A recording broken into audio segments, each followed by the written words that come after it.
বিসমিল্লাহির রহমানির রহিম। আল্লাহর নামে আরম্ভ করছি। আমি আমার কম্পিউটারের পর্দাতে কিছু লেখাচিত্র ধারণ করেছি। সেই লেখাচিত্রটা পড়ার পর আপনারা বিষয়টি অনুধাবন করতে পারবেন। আপনারাও দেখতে পাচ্ছেন ভিডিওতে, নিরাপত্তা ও নিয়ন্ত্রণের জন্য মসজিদ কেন্দ্রিক পাড়া মহল্লা পারিবারিক কাঠামো। পাড়া মহল্লা পারিবারিক কাঠামো কেন, এই বিষয়টার একটি ভূমিকা আমি আগে দিয়ে নিচ্ছি, তারপর বিষয়টা আমি পরে আপনাদেরকে শোনাব। অর্থাৎ বর্তমানে মুসলিম দেশগুলিকে কেন্দ্র করে, বিশেষ করে ইরানকে কেন্দ্র করে যে যুদ্ধের দামামা বেজে উঠেছে, গত 12 দিন যে যুদ্ধ হলো, 12 দিনের যুদ্ধে প্রথম অংশ ছিল ইহুদি ইসরায়েলি রাষ্ট্রের যে মোসাদ নামক সেই গুপ্তচর বাহিনী, তারা ইরানের ভিতরে ঢুকে সেখানে তাদের এজেন্টদের মাধ্যমে আক্রমণ শুরু করে এবং সেই আক্রমণে প্রথমত অনেক বিজ্ঞানী এবং আর্মি জেনারেলগণ, আর্মি প্রধানগণ, সামরিক বাহিনীর বিশেষ বিশেষ ব্যক্তিবর্গ, তাদেরকে ওরা হত্যা করে। আর এই হত্যার জন্য ওরা যে কৌশলটি অবলম্বন করে তা হচ্ছে ইরানের ভিতরে ঢুকে পূর্বে থেকেই তারা সেখানে তাদের এজেন্ট নিয়োগ করে এবং তারা নিজেরা সেখানে থেকে ড্রোন প্রযুক্তি ব্যবহার করে এবং বহুরকবিদ অস্ত্র ব্যবহার করে সেখানে পূর্বের থেকে চিহ্নিত করা বিজ্ঞানী এবং সামরিক অফিসারগণ যে যেখানে ছিল তাদের অবস্থান তারা চিহ্নিত করে রাখে এবং সেই একই সময়ে একইভাবে সবগুলিতে সব জায়গায় আক্রমণ শুরু করে এবং পর্যায়ক্রমে আক্রমণের মাধ্যমে বহু লোকজনকে হত্যা করে, বিশেষ করে জেনারেলগণ এবং বিজ্ঞানীগণকে। এর জন্য তারা বাহির থেকে আসেনি, বিমান নিয়েও আসেনি, বিমান আসছে পরে। প্রথম ওরা ইরানের ভিতর ঢুকেছিল এবং তারা সেখানে পরিকল্পনা করে তাদের এজেন্টদেরকে নিয়ে এই আক্রমণ শুরু করে এবং এই আক্রমণের মধ্যে তারা মিসাইল উৎক্ষেপণ স্থলগুলিতে পর্যন্ত আক্রমণ করে। তারা নিজেদের বিভিন্ন ডিভাইস ব্যবহার করে, বিভিন্ন লোকজনকে ব্যবহার করে এই কাজটি করে। এর ফলশ্রুতিতে প্রথম ইরানি জাতি, ইরান সরকার বুঝেই উঠতে পারে না যে আক্রমণ কোত্থেকে হচ্ছে, কিভাবে হচ্ছে, কারা এই আক্রমণের পিছনে। বুঝে ওঠার আগেই তাদের অনেক অনেক ক্ষতি হয়ে গেছে, অনেক জেনারেল এবং অনেক বিজ্ঞানী শহীদ হয়ে গেছে। বন্ধুগণ, এই যে ঘটনা, এই ঘটনা আপনাদেরকে, আমাদেরকে, অর্থাৎ সমস্ত মুসলমান দেশগুলিকে, বিশেষ করে ইহুদিদের যে আক্রমণ, ইহুদিদের যে বিভিন্ন জঘন্য পরিকল্পনা, গুপ্ত হত্যার পরিকল্পনা, এই সমস্ত পরিকল্পনাকে যদি আপনি মোকাবেলা করতে চান এবং ওরা যে নিজেদের অর্থাৎ মুসলিম দেশে ঢুকে তাদের লোকজনকে নিয়ে এবং তারা নিজেরা মানে তাদের লক্ষ্য অর্জনের জন্য যেভাবে গুপ্ত হত্যার মিশন তৈরি করে এবং তা বাস্তবায়ন করে, এটাকে প্রতিরোধ করা দরকার। কিভাবে প্রতিরোধ করবে? গুপ্ত হত্যারিয়া এবং এই সমস্ত এজেন্টদেরকে চিহ্নিত করে ধরে এখন যেটা নাকি শাস্তি দেওয়া হচ্ছে, ধরা হচ্ছে, এটা তো হলো পরবর্তী ঘটনা ঘটে, কিন্তু আগে তো ধরা যাচ্ছে না, বা আগে এই ব্যাপারে পরিপূর্ণ সতর্ক না কেউ। আর ক্ষতি হওয়ার পরে আপনি যাই করেন, ক্ষতি তো হওয়ার পরে তো অতীত হয়েই গেল। এই বিষয়টাকে সম্মুখে রেখে এবং আমার দীর্ঘ 40 বছরের গবেষণা থেকে আমি একটি নিরাপত্তা এবং নিয়ন্ত্রণ ব্যবস্থার পরিকল্পনা আপনাদের সম্মুখে উপস্থাপন করতে যাচ্ছি। সে নিয়ন্ত্রণ বা নিরাপত্তা আপনি কিভাবে লাভ করবেন, এই বিষয়টাকে ধারণ করার জন্য আমি আমার এখানে এই যে কম্পিউটারের পর্দাতে যে লেখা চিত্রটাই ধারণ করেছি, এখানে আমি আপনাদেরকে এই বিষয়টা ব্যাখ্যা করে বোঝাবো। ব্যাখ্যা করে বোঝানোর পর আপনারা সেটা বুঝে যাবেন যে কী করণীয় এবং কীভাবে এটা এই মুসাদের অর্থাৎ এই গুপ্ত আক্রমণ থেকে কিভাবে নিজেদের দেশ এবং নিজেদের জনসাধারণকে অর্থাৎ নিজেদের লোকজনকে রক্ষা করা সম্ভব। এবং হত্যা মানে এদেরকে প্রতিরোধ করতে হবে দেশের ভিতরে ঢুকার সময় বা ঢুকার সাথে সাথে তাদেরকে ধরতে হবে। ঘটনা ঘটার পর হত্যাযজ্ঞ চালানোর পর তাদের পিছনে দৌড়াইলে তো আর লাভ হলো না, ততক্ষণ তো ক্ষতি হয়েই গেল। যাই হোক, ইরানে যেভাবে ঘটনাটা ঘটেছে তা আমরা অনেকে এখন অনেক কিছু জানি, যা নাকি উদ্ঘাটিত হয়েছে পরবর্তীতে, যে তারা কোন রাস্তা দিয়ে কিভাবে আসছে, কি কি করেছে, এখন অনেক কিছু অনেকেই জানে বা আমরা শুনতেছি। কিন্তু আমার বক্তব্য হচ্ছে যে এই সমস্ত ঘটনা কোনো মুসলিম দেশেই যাতে কেউ এই সমস্ত এজেন্ডা না ঢুকতে পারে এবং এরা যাতে এই ধরনের কর্মকাণ্ড না করতে পারে, এটাকে প্রতিরোধ করার জন্য আমি একটি আমার গবেষণার মাধ্যমে আমি একটি ব্যবস্থাপনা কৌশলপত্র আপনাদের সম্মুখে উপস্থাপন করতে চাচ্ছি। দেখেন, এখানে কৌশলপত্রে আমি প্রথম লিখেছি যে নিরাপত্তা ও নিয়ন্ত্রণের জন্য মসজিদ কেন্দ্রিক পাড়া মহল্লা পারিবারিক কাঠামো। মুসলমান সমাজে মসজিদকে কেন্দ্র করে যে প্রবহমান সমাজ, এতে নিরাপত্তার ও সুশৃঙ্খল পরিচালনার জন্য বর্তমানে একান্ত জরুরি পারিবারিক ব্যবস্থাপনা। এই যে লাইনটুকু পড়লাম, এই পারিবারিক ব্যবস্থাপনা, এখানে প্রথমে আপনারা প্রশ্ন করবেন যে পারিবারিক ব্যবস্থাপনাটা কি, আমি তার ব্যাখ্যা দিব। বাকি অংশটুকু পড়ে নিচ্ছি। কারণ ইরানে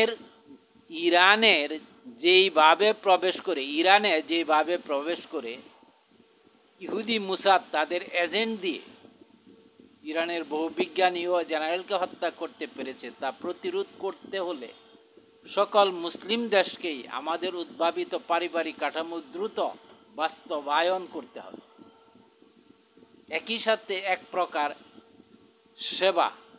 একই সাথে সকল প্রকার সেবা কর্ম সুশৃঙ্খলভাবে পরিচালিত হবে। প্রতিটি পাড়া মহল্লা হবে একটি পারিবারিক শান্তিময় বাগান।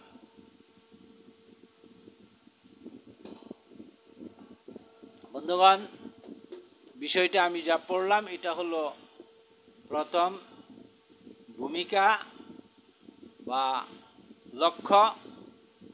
এরপরে আসেন এই লক্ষ্য কিভাবে, অর্থাৎ পারিবারিক ব্যবস্থা কি আর তা কিভাবে আপনি বাস্তবায়ন করবেন, এদিকে আসেন। পারিবারিক ব্যবস্থা হলো আমার গবেষণার ফলশ্রুতিতে বা আমার চিন্তা চেতনা মোতাবেক মুহাম্মদ মুস্তাফা ইসলামের জীবনের যে মদিনার জীবন, মসজিদকে কেন্দ্র করে যে মহল্লা বা যে পাড়া, যে সমাজ গড়ে উঠেছিল, সেই সমাজের মধ্যে এই সকল নিরাপত্তা ছিল। ওই মডেলকে আমি এখানে পারিবারিক ব্যবস্থা হিসেবে নাম দিয়েছি। অর্থাৎ একটি পুরা সমাজটা সমস্ত পরিবারগুলি পরস্পরের সাথে এমনভাবে যুক্ত, যেমনভাবে একটা পরিবারের মধ্যে তার 5, 7, 10 জন সদস্য থাকলে তারা যেভাবে যুক্ত থাকে, তার ভিতরে অর্থাৎ পরিবারের ভিতরে অন্য কোনো একজন মানুষ ঢুকলেই সবাই তাকে চিনে, সবাই তাকে জানে এবং সবাই তাকে তার বিষয়ে জিজ্ঞাসা করার মানে প্রশ্ন করার বা এমন জায়গায় প্রবেশই করতে পারে না। কারণ একটি পরিবারের অভ্যন্তরে একজন সাধারণ মানুষ বা বাহিরের মানুষ কোনোভাবে প্রবেশ করারই কোনো সুযোগ থাকে না। করার আগেই সে প্রতিরোধের সম্মুখীন হবে। সে গেটের বাড়ির গেটে বা পরিবারের যে বাসস্থান সেই অঞ্চল, সেই গেট বা সেই মহল্লাতে সেই অবস্থানে ঢুকতার চেষ্টা করার সাথে সাথেই তাকে প্রতিরোধ করা যাবে বা প্রতিরোধের সম্মুখীন হবে। এটা স্বাভাবিক নিয়মে হয়। আমার বাড়ির আঙ্গিনাতে কোনো অপরিচিত মানুষ দেখলেই আমি আমার সন্তান বা আমরা যারা আছি তারা সতর্ক হব এবং তাকে প্রশ্ন করব, তুমি কে, কোথা থেকে আসছো, কি ব্যাপার। ঠিক এরকম একটা সমাজ আমরা, আল্লাহ তাআলার ঘর অর্থাৎ মসজিদ হচ্ছে আল্লাহর ঘর। আর এটা মুসলিম সমাজে, মুসলমান সমাজে এটা সর্বত্র সকল জায়গাতেই সকল দেশেই বিদ্যমান। তবে এই মুসলিম সমাজে এই মসজিদ বিদ্যমান থাকলেও বর্তমানে কোনো কাঠামো নাই, পারিবারিক নিরাপত্তা কাঠামো নাই, কোনো পারিবারিক কাঠামো তো নাই, কোনো নিরাপত্তা কাঠামো নাই। অর্থাৎ কে আসলো, কে যাচ্ছে, কে কি করতেছে, এই বিষয়গুলি জিজ্ঞাসা করার মতো কেউ নাই বা কেউ কাউকে চিনে না, কেউ কারোর খোঁজ খবর রাখে না বা কে কেন আসলো এই ব্যাপারে জিজ্ঞাসা করার সুযোগ থাকে না। কারণ পরস্পর আমরা বিচ্ছিন্ন, পরস্পর থেকে। অর্থাৎ মহল্লা পাড়াতে আমরা যারা বাস করি, আমাদের চারপাশে আমরা যে মসজিদকে কেন্দ্র করে বাস করি, আমরা শুধু মসজিদে 5 ওয়াক্ত নামাজের জন্য যাই অথবা যাই না, বা কেউ যায় কেউ যাচ্ছে না। এই অবস্থায় এই মহল্লাটা বিচ্ছিন্ন সমাজের অংশ। অর্থাৎ কেউ কারোর সাথে সংযুক্ত নয়, বিচ্ছিন্ন। এই বিচ্ছিন্নতাকে একটা সংযুক্ত পারিবারিক রূপ দেওয়ার জন্য আমি একটি কাঠামো উপস্থাপন করেছি। এই যে এখানে দেখেন যে আপনার কাঠামোর মধ্যে এই যে নিচে দেখতে পাচ্ছেন মসজিদ, এই যে একটা মসজিদ। এই মসজিদকে কেন্দ্র করে আমি যা বলেছি, এখানে যা লিখেছি, এই যে স্টার মার্ক দেওয়া আছে, এগুলি হইল মুসল্লি বা ভোটারগণ যারা মসজিদে একত্রিত হয়েছে। সাধারণত আমরা নামাজের জন্য একত্রিত হই, কিন্তু আমার এখানে প্রস্তাব হলো যে সমস্ত ভোটারগণ মসজিদে একত্রিত হয়ে নির্বাচনের মাধ্যমে প্রতিটি পাড়া মহল্লা পরিচালনার জন্য নির্বাচনের মাধ্যমে পরিচালনা পরিষদ সদস্য হবেন 8 জন। নির্বাচনের মাধ্যমে একটা পরিচালনা পরিষদ তৈরি করে নিতে হবে। অর্থাৎ একটা পারিবারিক কাঠামো এটাকে বলা হচ্ছে। সেই কাঠামোতে নির্বাচনে কি হবে, এই সমস্ত লোকজন এখানে একত্রিত হয়ে তাদের মধ্যে থেকে একজনের নাম প্রস্তাব করবে, যিনি হবে পাড়া পরিবার প্রধান। তারপরে একইভাবে এরকমভাবে আরও 7 জনের নাম প্রস্তাব করবে, যারা একজন নিরাপত্তা বিভাগ প্রধান, একজন পরিবেশ বিভাগ প্রধান, খাদ্য বিভাগ প্রধান, বস্ত্র বিভাগ প্রধান, বাসস্থান বিভাগ প্রধান, শিক্ষা বিভাগ প্রধান, স্বাস্থ্য বিভাগ প্রধান। এই সকল লোকজনকে নির্বাচিত করে নিতে হবে। এই লোকদের অর্থাৎ এই মহল্লার বা এই পাড়ার এই মসজিদকে কেন্দ্র করে যারা উপস্থিত হয়েছে বা যারা মুসল্লি আছে, যারা ভোটার আছে, তাদের মধ্যে থেকে তারা নিজেরা নাম প্রস্তাব করবে এবং তারা ভোট দিয়ে তাদেরকে নির্বাচিত করে নেবে। নির্বাচিত করে নেওয়ার পর, আর নির্বাচনটা পরিচালনার জন্য আমি বাহির থেকে কাউকে আনার জন্য বলি নাই, এখানে আমি লিখেছি যে ওদের মধ্যে থেকে 3 জনের একটা নির্বাচনী মিশন তৈরি করে নিব। অর্থাৎ 3 জন, একজন পরিচালনা করবে নির্বাচন, 2 জন সহযোগিতা করবে। এইভাবে এই নির্বাচনটা এসে 8 জন যখন নির্বাচিত হয়ে গেল, তখন এই 8 জনের কাজ, অর্থাৎ নিরাপত্তাটা কিভাবে আসবে, এই পারিবারিক রূপটা কি হবে, এই বিষয়টা এখানে আপনারা ভালোভাবে অনুধাবন করতে হবে। পারিবারিক রূপটার এই যে আমি নির্বাচন করে নিলাম এই 8 জন, এখন আপনি আসেন এর নিচের দিকে আসেন, আমি আরও কি কি এখানে প্রস্তাব করেছি সেটা আপনি দেখেন। এই যে নির্বাচনের একইভাবে নির্বাচিত পরিষদের, এই যে নির্বাচিত পরিষদের অধীন বয়স ও লিঙ্গ ভিত্তিক নির্বাচিত অঙ্গ সংগঠনের চিত্র। এই যে এখানে হাজারা কাউন্সিল নারীদের, এই যে নারীদের, আবার শিশু 0 থেকে 7 বছর পর্যন্ত হাজারা কাউন্সিলের, অর্থাৎ নারীদের কুলে সাথে যে সমস্ত বাচ্চা থাকে তাদেরকে 7 বছর পর্যন্ত, এদেরকে বলা হয়েছে ইসমাইল হাউস। তারপরে 7 থেকে 14 বছর, এই যেখানে লেখা আছে 7 থেকে 14 বছর ইসমাইল ব্রিগেড। আবার 15 থেকে 25 বছর এই যে ইসমাইল কমান্ড। আবার ইসমাইল কাউন্সিল হচ্ছে 25 থেকে 40 বছর, আর ইব্রাহিম কাউন্সিল হচ্ছে 40-এর ঊর্ধ্বে যারা আছেন সকল পুরুষ সদস্য।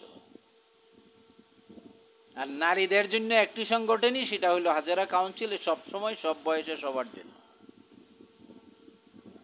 আচ্ছা, এখন এইটা হলো অঙ্গ সংগঠন, ওই পারিবারিক পরিষদের আওতাধীন অধীন তারা থাকবে। কিন্তু এদেরকে আমি চেইন অফ সিস্টেমের মতো চেইনের মধ্যে গেঁথে নিচ্ছি কিভাবে? এই অঙ্গ সংগঠনগুলি, বয়সভিত্তিক অঙ্গ সংগঠনগুলিকে আমি কাজে লাগাবো। কারণ কাজ তো এখানে মহল্লাতে করতে হবে, পাড়াতে যে কাজগুলি কারা করবে? পাড়ার লোকজনই করবে। আর শুধু 8 জন যে আমরা পরিষদ নির্বাচিত করে দিলাম, তারা তো আর শুধু নিজে নিজে 1 জন বা 2 জনে মিলে তো আর কাজ করতে পারবে না। বা এক একটা দপ্তরের কাজের জন্য তো অনেক লোক দরকার। এই লোকগুলি আমরা কিভাবে নিব? এই যে আমরা এখান থেকে নিয়েছি, হাজারা কাউন্সিল থেকে নিয়েছি 1 জন, অর্থাৎ এই যে দেখেন এখানে যেরকম শিক্ষা আছে, স্বাস্থ্য আছে, নিরাপত্তা আছে, ঠিক হাজারা কাউন্সিলে তা আছে। হাজারা কাউন্সিল প্রধান, নিরাপত্তা প্রধান, পরিবেশ, খাদ্য, বস্ত্র, বাসস্থান, শিক্ষা, চিকিৎসা। ঠিক একইভাবে ইসমাইল ব্রিগেডের মধ্যে এরকম 7 থেকে 14 বছরের, তাদের মধ্যে এরকম ইসমাইল ব্রিগেড প্রধান, তারপরে নিরাপত্তা, পরিবেশ, খাদ্য, বস্ত্র, বাসস্থান, শিক্ষা, চিকিৎসা।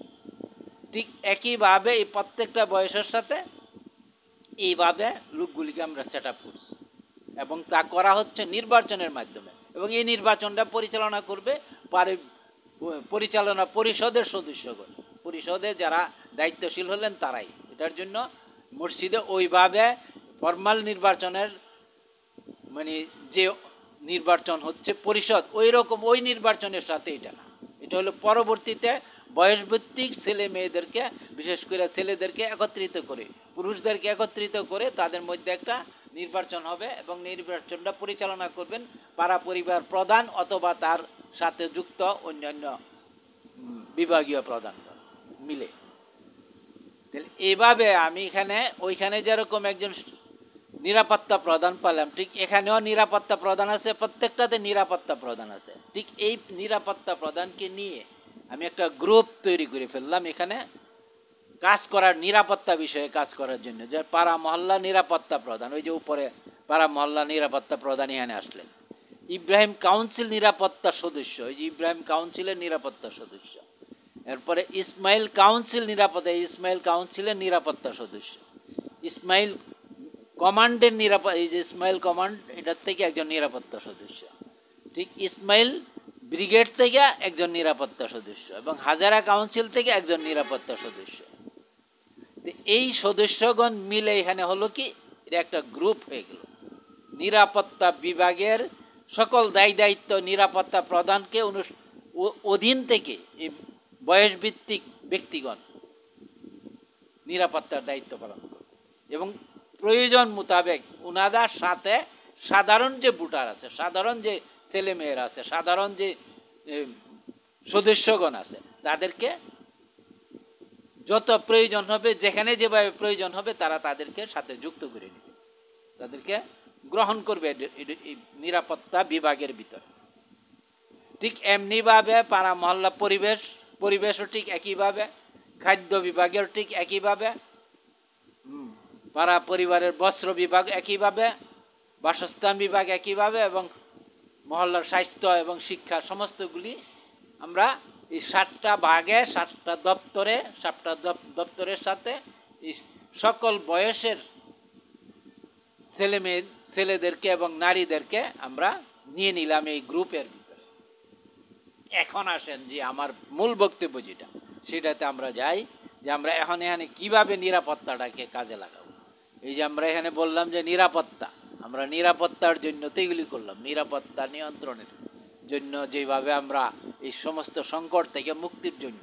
আর নিরাপত্তা বিভাগের এই যে যিনি আছেন তার অধীনে আমরা নিরাপত্তার দায়িত্ব দিয়ে প্রধানকে করে অন্যদেরকে নিয়ে প্রত্যেকটার থেকে নিয়ে আমি নিরাপত্তা কমিটি বা নিরাপত্তা পরিচালনা পরিষদের অধীন, পরিষদ সদস্যের প্রধানের অধীন তার গ্রুপ তৈরি করে দিলাম বয়সভিত্তিক প্রত্যেকটা বিষয়ে। এখন আসেন যে এইভাবে মসজিদ বা পাড়া এলাকায় আপনি যখনই কোথাও কেউ আসবে বা কি করবে না, এই জন্য নীতিমালা আছে। প্রথম কাজ হচ্ছে এই যে এখানে দেখেন আমি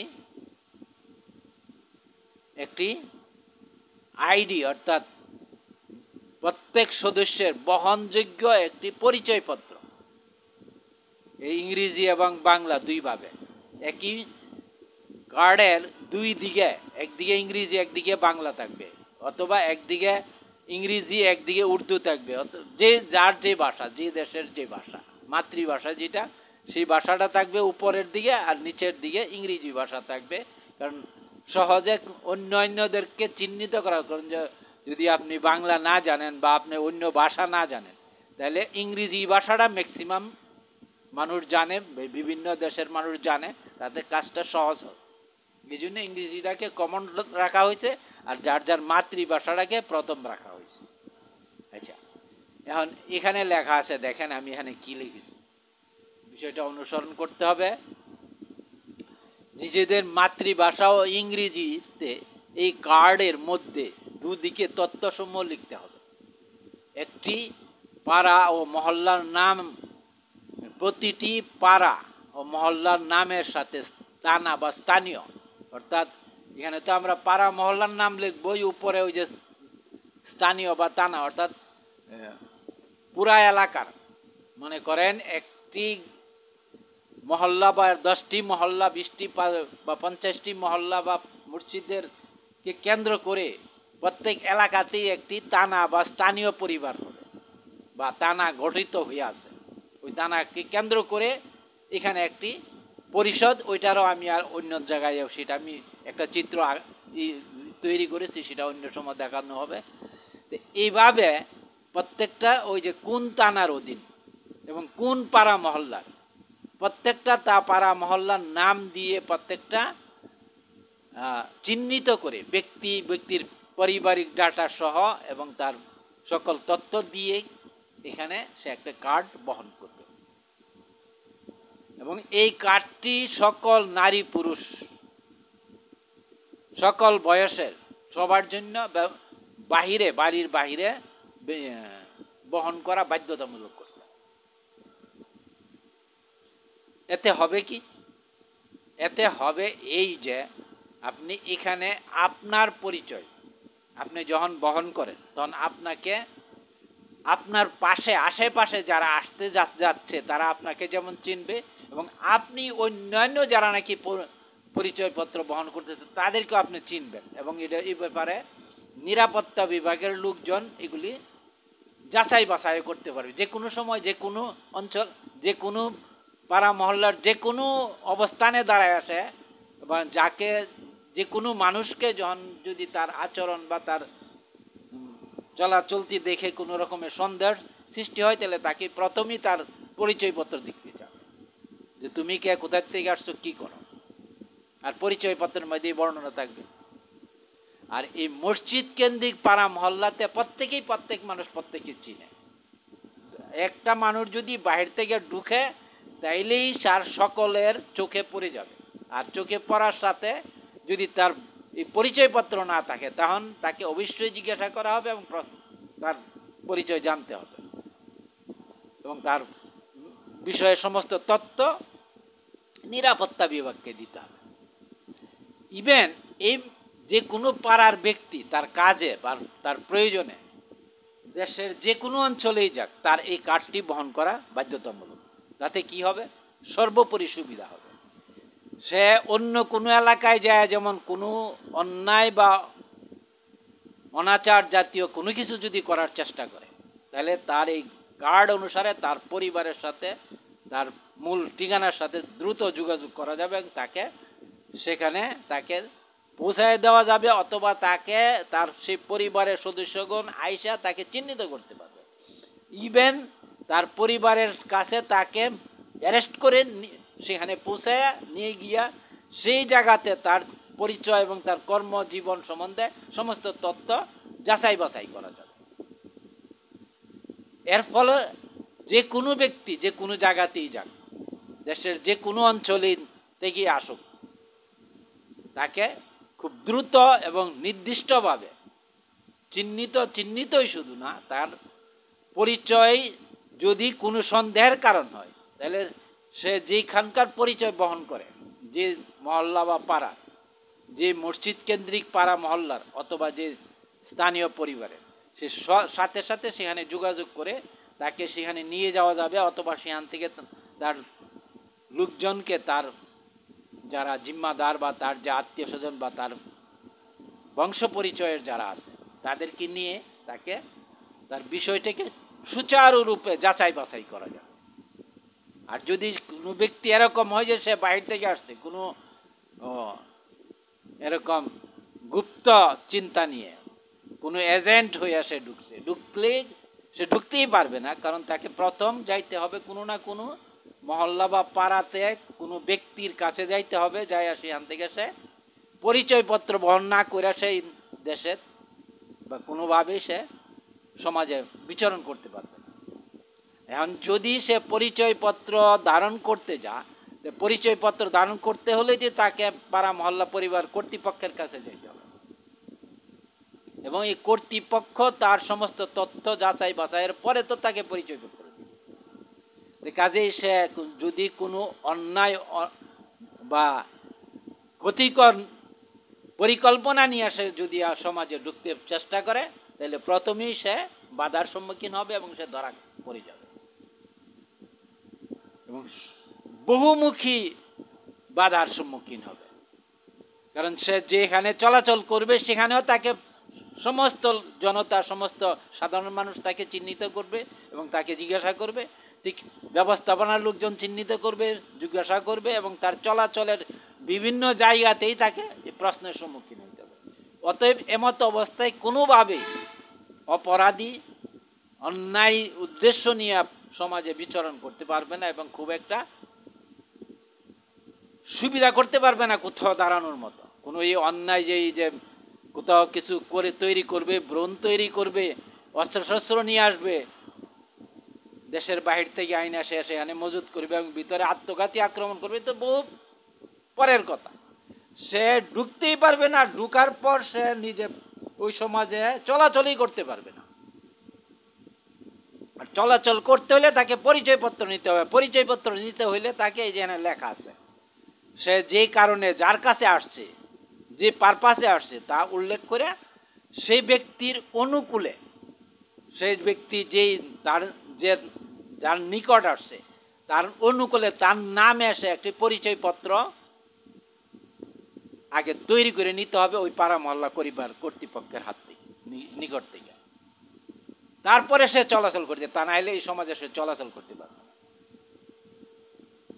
বন্ধুগণ, বিষয়টা এইটুকুতেই আপনারা বুঝতে পারতেছেন যে যদি এই সিস্টেমটাকে এইভাবে অ্যাডপ্ট করা হয়, তাহলে আমরা মুসাদের মতো এই যে আত্মঘাতী আক্রমণকারী, অর্থাৎ ভিতরে ঢুকে, দেশের ভিতরে ঢুকে পিছন থেকে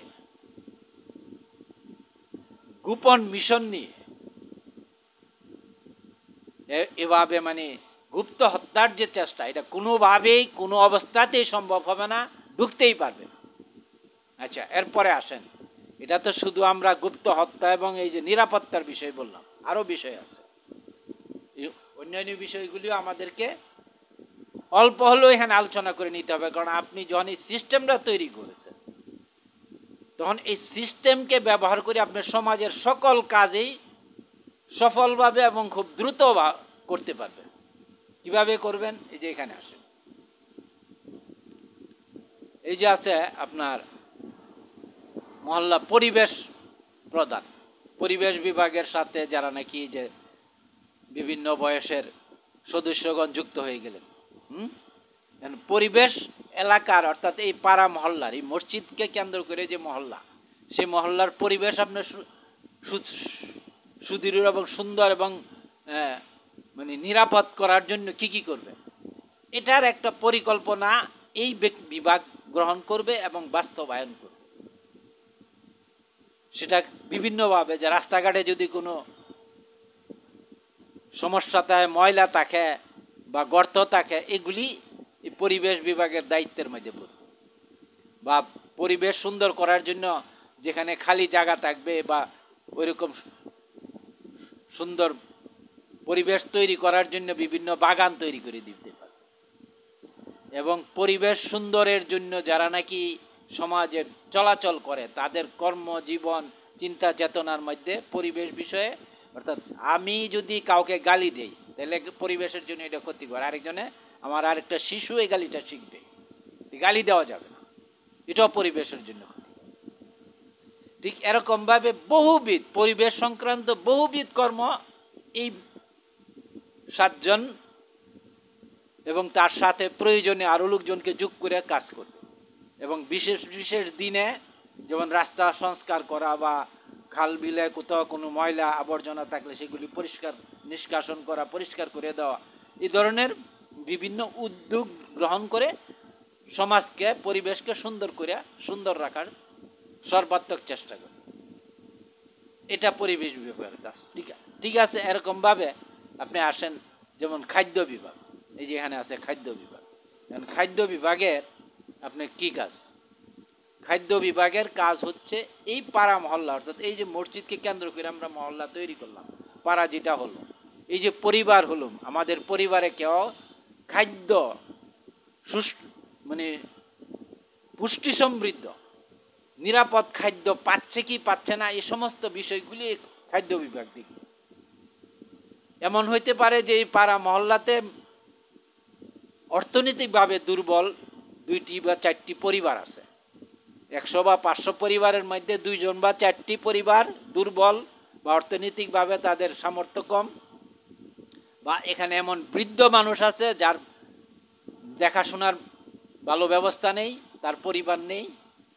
এই ধরনের লোকের খাদ্য সহায়তা দেওয়ার জন্য প্রতিদিন, প্রতিবেলা, প্রতি ওয়াক্তের খাদ্যই তাকে সরবরাহ করার জন্য খাদ্য বিভাগের একটা প্রোগ্রাম থাকবে। আর এই জন্য এই বিভাগের অর্থ বা এই বিভাগ কিভাবে কাজ করবে এই সমস্ত পরামর্শ করে বিভাগের ব্যক্তিগণ এবং পুরা মহল্লাবাসীর সিদ্ধান্ত মোতাবেক কর্মকাণ্ড পরিচালিত হবে খাদ্য বিভাগে। ঠিক একইভাবে স্বাস্থ্য, একইভাবে বাসস্থান, একইভাবে শিক্ষা অনেকের পর্যাপ্ত অর্থ আছে, সে শিক্ষা গ্রহণ করতেছে, আর অনেক আছে যার শিক্ষার অর্থের অভাবে শিক্ষা গ্রহণ করতে পারে, কিন্তু এটাকে সমন্বয় করতে হবে। কিভাবে করতে হবে এই বহু বিষয় যা আমি আমার বইয়ে লিখে রাখছি, এটা এই মুহূর্তে এখানে ব্যাখ্যা করার মতো না, কিন্তু আমি সামান্য উল্লেখ করলাম যে প্রত্যেকটা বিভাগ সমাজ এইভাবে কাজ করবে। এই পাড়া মহল্লাতে যখন এইভাবে কাজ করবে তখন এই মহল্লা, এই পাড়া, এই পরিবারটা হবে জীবন্ত, অর্থাৎ জীবন্ত একটা বাগানের মতো সুন্দর। মানে প্রত্যেকটা বিষয়ে পরস্পরের সাথে উতপুতভাবে জড়িত হয়ে যাবে, যে কোনো ব্যক্তি অসুস্থ আছে কিনা তার খবর নিতেই হবে, এটার জন্য দপ্তর আছে। এবং যে অসুস্থ তার প্রয়োজন হইলে সেই দপ্তরের কাছে সে খবর পাঠাইতে পারবে যে ভাই আমি অসুস্থ, আমার সহযোগিতা দরকার। ক্ষুধার্ত সেরকম একইভাবে তার খাদ্য চাহিদা জানাইতে পারবে। ঠিক এমনিভাবে যার যদি বাসস্থানের সমস্যা থাকে সেটা সবাই মিলা সেই বাসস্থান ব্যবস্থা করে দিতে পারবে, বা বাসস্থান উন্নয়নের জন্য কি কি করতে হবে পুরা মহল্লার পাড়াবাসীর, সেগুলি নিয়ে বিভিন্ন পরিকল্পনা প্রোগ্রাম করতে থাকবে। ঠিক এমনিভাবে বস্ত্র, অর্থাৎ কারো যদি যথেষ্ট মানে পরিবেশসম্মত বস্ত্র না থাকে, তার বস্ত্র সরবরাহ করার জন্য, বস্ত্র ব্যবস্থা করার জন্য প্রয়োজনীয় উদ্যোগ নেবে। যে এই যে কাজগুলি, এই কাজগুলি যখন সমন্বিতভাবে সকলে অংশগ্রহণে পুরা মহল্লা, পুরা পাড়াতে একটা পরিবার রূপে যখন কাজটা করবে, তখন এটা হবে একটা জীবন্ত পরিবার, জীবন্ত বাগান। আর এই বাগানে মৃত, অর্থাৎ নেগেটিভ কেউ কোনো দিকে ঢুকতেই পারবে না, ঢুকতে গেলেই সে হাজারো বাধার সম্মুখীন হবে, কারণ এখানে তো সবাই সবারকে চিনে, সবাই সচেতন, সবাই বিভিন্ন কাজে ব্যস্ত, সবাই প্রত্যেকের উপর নজরদারি করতে পারতেছে, প্রত্যেকের মানে আশেপাশে সকলেই সকলের কর্মতত্ত্ব জীবন চিত্র সম্বন্ধে সমস্ত কিছু জানা তাদের, কারণ কাজে এর ভিতরে অন্য কেউ ঢুকে কোনো কিছু করার চিন্তাই করতে পারবে না, যা বর্তমানে নাই। কিন্তু এই ব্যবস্থাপনা দিয়ে পারিবারিক কাঠামো যদি আপনি পাড়া মহল্লাতে তৈরি করেন, প্রথমত আপনার নিরাপত্তা 100% মানে নিশ্চিত হয়ে যাবে, যেটা ইরানে যে ঘটনা ঘটছে, মুসাদ যা ঘটাইছে এরকম ঘটনা ঘটাইতে পারবে না।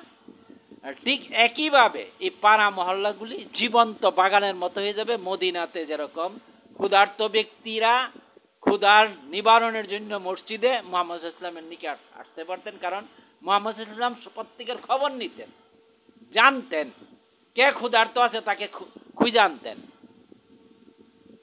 খুঁজে আইনা তিনি যা পারতেন, যা খাদ্য আসতো, এক বাটি দুধ দিয়ে বহু মানুষকে খাওয়াইছেন, পান করাইছেন, এটা আমরা ইতিহাস জানি। একইভাবে এই কর্মকাণ্ডগুলি মুহাম্মদ ইসলামের জীবন থেকে প্রত্যেকটা বিষয়ে প্রত্যেকটা অনুষঙ্গর সাথে মুহাম্মদ ইসলামের জীবনকে আমরা যুক্ত করে তার জীবন থেকে, অর্থাৎ তিনি যেভাবে যেই কাজ করছেন সমাজে, এই সমস্ত দপ্তরগুলি একইভাবে মুহাম্মদ ইসলামের জীবনের শিক্ষা গ্রহণ করে সে শিক্ষা মোতাবেক কাজ করবে। আর এখানে প্রত্যেকটা ব্যক্তি যখন এই পরিচয়পত্র বহন বাধ্যতামূলক হয়ে যাবে, অর্থাৎ এই পাড়া মহল্লার ভিতরে তো পরিচয়পত্র বহন করাটা যতটুক বাধ্যতামূলক থাকবে না, কিন্তু সে যদি পাড়া মহল্লার বাইরে যায়, কারণ পাড়া মহল্লা তো তার পরিবার, এই পরিবারের ভিতরে তার এতটা প্রয়োজন নাই, কিন্তু এই পরিবারের বাইরে থেকে যদি কেউ এখানে ঢুকে তাকে অবশ্যই একটা পরিচয়পত্র নিয়ে ঢুকতে হবে। আবার এই পরিবারের সদস্যগণ যদি অন্য কোনো পরিবারে যায়, তাকেও তার পরিচয়পত্রের সাথে নিয়ে যেতে হবে, তা নাইলে সে ওইখানে যায় যখন প্রশ্নের সম্মুখীন হবে আর পরিচয়পত্র দেখাইতে না পারলে তাকে স্বাভাবিকভাবে নিরাপত্তা বিভাগের অধীন নিয়ে নেবে এবং তাকে অ্যারেস্ট করা হয়ে যাবে, তাকে আটক করা হয়ে যাবে। এটা স্বাভাবিক আইনের মধ্যেই থাকবে, বিধানের মধ্যে থাকবে। তো তখন তাকে তার পরিচয়পত্র এবং তার সমস্ত তথ্য ডাটা যাচাই বাছাই করার পরে তাকে ছাড়া হবে বা তার ব্যাপারে ব্যবস্থা নেওয়া হবে। তাহলে বন্ধুগণ, আমি যে বিষয়টা উপস্থাপন করতেছি আপনাদের সম্মুখে, যে বিষয়টা আমি উপস্থাপন করলাম নিরাপত্তাকে কেন্দ্র করে, শুধু নিরাপত্তা না, সমস্ত পাড়াটাকে জীবন্ত একটি পরিবারে রূপান্তরিত হয়ে যাবে এই ব্যবস্থাপনার মাধ্যমে, এবং নিরাপত্তা শতভাগ নিশ্চিত হয়ে যাবে এই কৌশলে। এই বিষয়টাকে এই জন্য আমি সকল মুসলিম দেশকে এই বিষয়টা তার মসজিদ কেন্দ্রিক সমাজে এই কৌশল, অর্থাৎ পারিবারিক মসজিদ কেন্দ্রিক পারিবারিক যে নিরাপত্তা নিশ্চিতের জন্য নির্বাচনের মাধ্যমে, এই যে নির্বাচনের মাধ্যমে পারিবারিক পরিচালনা পরিষদ মসজিদ কেন্দ্রিক সমাজ ব্যবস্থা, পাড়া মহল্লার পারিবারিক কাঠামো, যেটা নাকি আমি তৈরি করে দেখালাম এবং যার বিষয়ে আমি আপনাদেরকে অল্প কিছু ব্যাখ্যা দিয়ে জিনিসটা বোঝানোর চেষ্টা করলাম, এর মাধ্যমে আপনারা নিশ্চয়ই বুঝতে পারছেন এর মাধ্যমে আপনার নিরাপত্তা হবে এবং পুরা দেশের সকল অঞ্চলের সর্বত্র এই ব্যবস্থা, এই মহল্লা, এই পাড়া যখন এইভাবে সংগঠিত হয়ে যাবে প্রত্যেকটা মসজিদকে কেন্দ্র করে, তখন কোনো ধরনের কোনো নেগেটিভ পার্সন, অর্থাৎ কোনো অন্যায় অপরাধ করার জন্য গুপ্ত হত্যা তো করতেই পারবে না, সে প্রবেশই করতে পারবে না। মুসাদ বা এই সমস্ত এজেন্টরা এই সমাজে কোনোভাবেই প্রবেশ করতে পারবে না, আর প্রবেশ করার সাথে সাথে সে ধরা পড়ে যাবে। একজন সাধারণ মানুষ থেকে নিরাপত্তা কর্মী সকলেই তাকে ধরে ফেলতে পারবে এবং চিহ্নিত করে ফেলতে পারবে। ঠিক আছে বন্ধুগণ, আমি আপাতত এখানে থেমে গেলাম। এটাই আমার বলার উদ্দেশ্য ছিল। এই চিত্রের সাথে এই ব্যাখ্যাটুকু দিয়ে দিয়েছি। এখন আপনারা নিজ নিজ ভাষায়, নিজ নিজ দেশে, নিজ নিজ অবস্থানের সাথে পর্যালোচনা করে বিষয়টাকে গ্রহণ করার জন্য আমি বিনীতভাবে অনুরোধ করছি। আল্লাহ হাফেজ।